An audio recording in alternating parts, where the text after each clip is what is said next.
Hi there, it's your favorite ex-Jehovah's Witness, Worldly Sam. Today's topic for the video is grieving the childhood I'll never have. Let's get into it. So the first one is obviously of no surprise, Christmas. Or honestly, any holiday out there. Halloween, Valentine's Day, Thanksgiving, you name it, you couldn't celebrate it. Now, I know I already said holidays, but you couldn't even celebrate your own birthday, and don't even think about taking even a slice of cake for someone else's birthday. Otherwise, God's looking down at you very disapprovingly. Now, this one is not something that every Jehovah's Witness experiences, but it is actually very prevalent in the Jehovah's Witness community, which is homeschooling your kids. I was one of those kids. From kindergarten all the way up until I graduated, I was homeschooled, and it was very isolating. It also made me really sad that I couldn't be closer to non-witness family. I mean, you could talk to them, as long as they weren't a disfellowship Jehovah's Witness, but it was discouraged to not spend so much time with any family members that had views that were contradictory to yours. I also wish I didn't waste so much time in field service, going to assemblies, conventions, and all that, especially during the weekends. There should have been fun times for a kid, not being exposed to information that was really dark and honestly not age appropriate. Now, one that's been really hard for me to come to terms with is the fact that I didn't have a normal, caring, and nurturing grandmother. She suffered from a lot of mental health issues, and that being the case, I really should have never been left in her care, at all. And you're probably thinking, if she had mental issues, it's not her fault. And you're right, but she never wanted to get medicated, treatment, nothing for it. So again, no environment for a child to be cared for in. I really wish too that I just went to a normal church where you just heard a sermon, everyone associated a little bit, and then you went home. And again, you were able to do normal childhood activities, but instead, you got sat and told to stay still or else in a cult meeting. Have any big dreams about being a singer, a scientist, or even a teacher? Forget about it.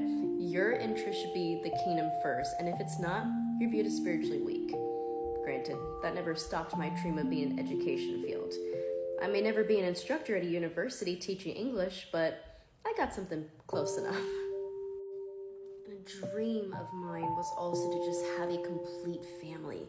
A mom and a dad that were together, a grandmother and a grandfather that were together. I just wanted a whole family, even siblings. But I never got to experience that because there was just so much disagreement, so much unhappiness, again, mental illness.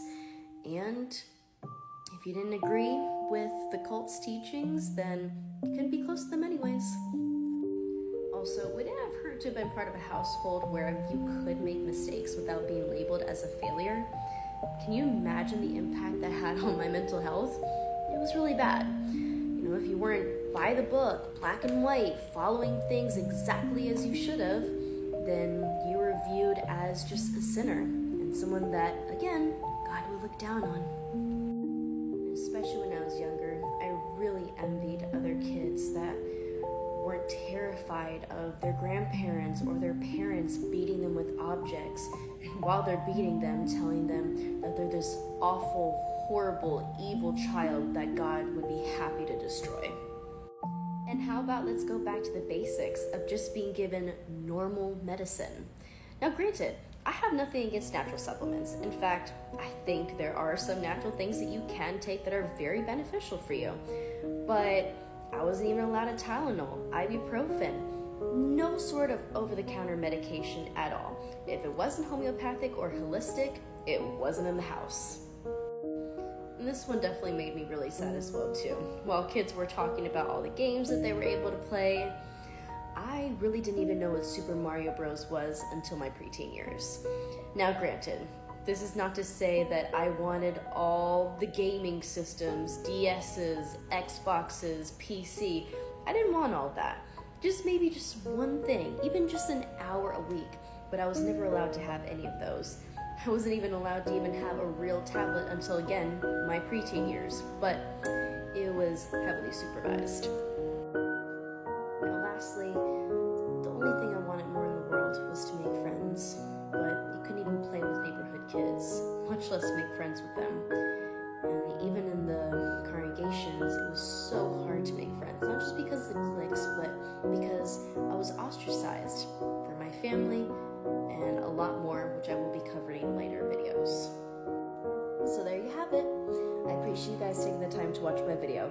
Make sure to like, comment, and follow. Worldly Sam, out.